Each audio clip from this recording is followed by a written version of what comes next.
everyone, welcome back to the channel, and today I have the overviews for episodes 6, 7 and 8 of Your Friendly Neighborhood Spider-Man. Yeah, this is going to be a lot. I'm going to try and condense them down as much as I can because, as I said, 3 episodes. It's going to take a while to do in long... I'm going to try and do a long story short, so this is going to be a long story short. So, episode 6.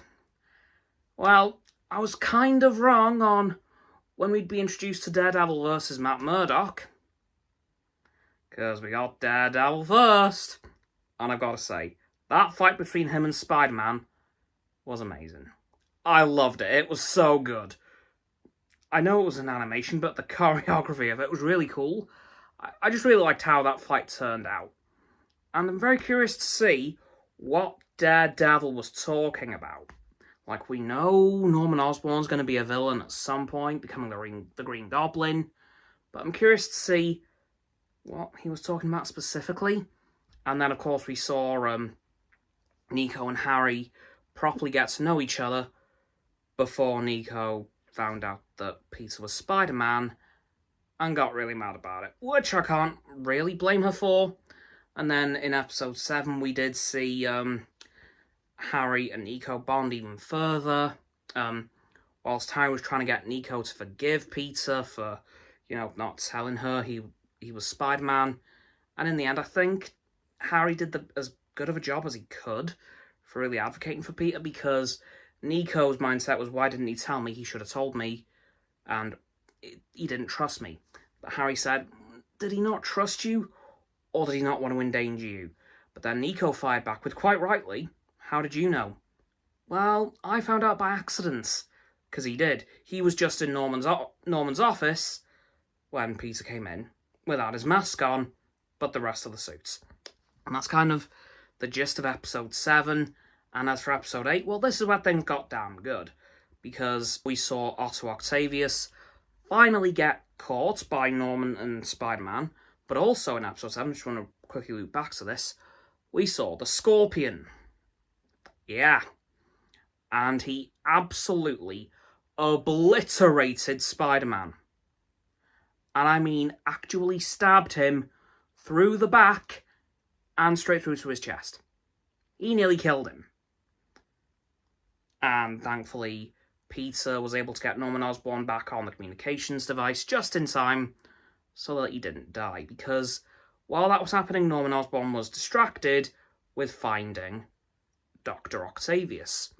And in the end, Peter got whisked back to the medical wing in Oscorp, and then, Norman Osborn decided, I'll let the proper authorities know, and let Secretary Ross know.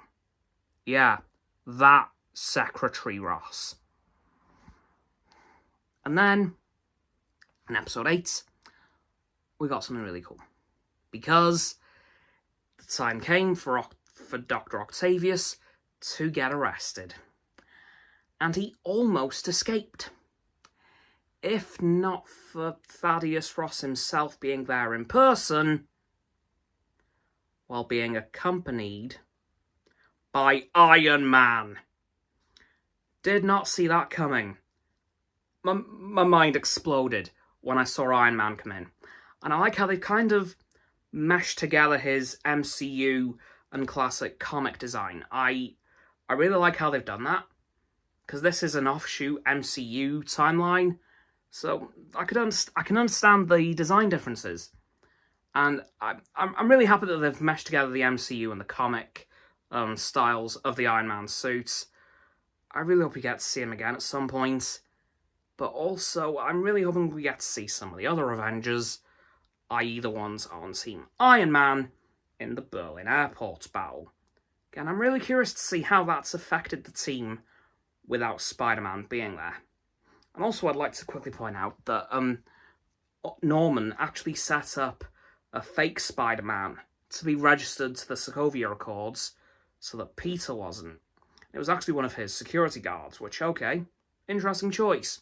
But yeah, I'm really curious to see how these final 2 episodes go and how things go with Doc Ock, because you can tell that's going to be the final battle, probably. if he hasn't been completely arrested by General Ross and Iron Man, which it looks like he might have been, but I'm also really curious to see how that blue and red suit's going to look. Now, we know it's probably going to look really damn good, because it's definitely going to be based off the comic design, but I'm so excited to see it because we did get it teased at the end of episode 8 that it is coming next week in the last 2 episodes. So yeah, I am pumped to see that next week. Anyway, though, that's going to do it for this overview of episodes 6, 7, and 8 of Your Friendly Neighborhood Spider-Man. So please, like the vid, subscribe to mine and Roxanne's channels. Her link is down in the description. My sub button is down there as well. Please click those and then the bell icons to get both sets of our notifications. Comment as well, because why not? Let me know what your thoughts on these episodes were and what you think is going to happen in next week's final 2 episodes. Or if you want to save that for next week's predictions video, please feel free to do so. Once you've done that too, please follow me on my social medias. They'll be in the link tree in the description below. That is going to be Roxanne's website. And lastly, please do share the vid with all of your friends so they can join the infinite loop of liking, subscribing, commenting, following, and sharing, and around and around and around that loop. And I'll see you all tomorrow with another video. Goodbye!